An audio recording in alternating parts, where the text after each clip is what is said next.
तर आज मी बनवलं कैरीचं आंबट गोड पण जे की विहांशला खूप जास्त आवडलं.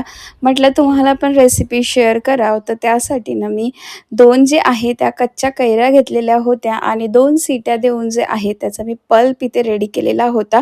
आणि तो जो पल्प आहे त्या पल्पमध्ये आपल्याला साखर, मीठ घालून जो आहे तो मिक्सरमधून ना आपल्याला छान जो आहे त्याला एकजीव ग्राइंड करून घ्यायचा आहे.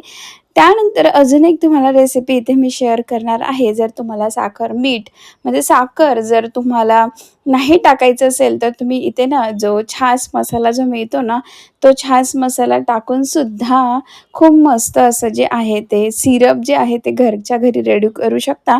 एअरटाईट कंटेनरमध्ये 1 वीकसाठी हे सिरप ठेवू शकता आणि जेव्हा तुम्हाला हे आंब्याचं, कैरीचं पण प्यायची इच्छा झाली, की तुम्ही पिऊ शकता. अशा पुदिना आणि लेमनचे आईस क्यूबसुद्धा मी बनवलेले आहे. तर नेक्स्ट व्हिडिओमध्ये तुम्हाला रेसिपीसुद्धा शेअर करेल. तोपर्यंत एन्जॉय करा. हॅपी समर. भेटूया नेक्स्ट मिनी ब्लॉगमध्ये. तोपर्यंत बाय बाय.